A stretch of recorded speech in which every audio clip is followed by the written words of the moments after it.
लेकिन अब घटना क्या घटी, वो जो वारकरी वैष्णव जिन्होंने संस्कार किया था सक्कूबाई का, तो सक्कूबाई के वस्त्र और आभूषण वो लेकर के बोले वो घर पे दे चलते हैं, और थोड़ी सी अस्थियां भी ले ली थी। बोले उसको पति को कह देंगे नदी में बहा देना।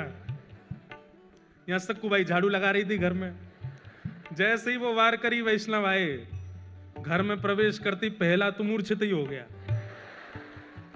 दूसरा बोला क्या हुआ क्या हुआ, बोले देख भूत। भीतर देखा तो सक्कूबाई झाड़ू लगा रही है। इतने में सास ससुर सब आए, बोले अरे इतने सारे ये वारकरी यहां कैसे?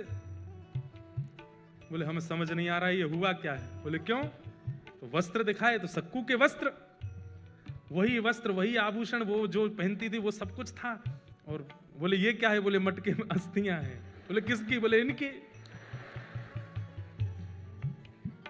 सब अस्त व्यस्त हो गए। तो फिर सक्कूबाई ने पूरी कहानी बताई। बोले कि मैं तो यहां थी नहीं, मैं तो पंढरपुर में थी, ठाकुर जी का दर्शन करने के लिए गई थी, वहीं मेरे प्राण चले गए, तो आप सबने मेरा संस्कार कर दिया, तो फिर तुम दोबारा जीवित कैसे हुई? बोले कि मैं गई पंढरपुर और मेरे पीछे से पूछो ये लोग क्या कर रहे थे। बोले आप लोग क्या? बोले हम तो सक्कू को रोज मारते थे, उससे पूरन पोली बनवाते थे। बोले सक्कू तो पंढरपुर में थी, तो यहां किसको मार रहे थे? तब सक्कूबाई के नेत्र सजल हो गए। बोले पंडरीनाथ खड़े थे यहां पर, वही कर रहे थे सब।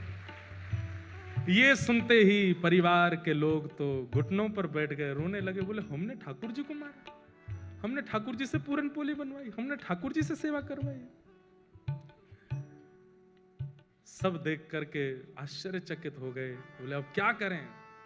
बोले बस अब सब छोड़ो, जिन्होंने हमारे लिए इतना कुछ किया अब उन्हीं के नगर में चलो। और सब छोड़ करके श्री सक्कूबाई अपने पूरे परिवार के सहित पंढरपुर चली गई और श्री पंडरीनाथ भगवान के चरणों में विराजमान होकर के अपना शेष जीवन वहीं व्यतीत कर दिया।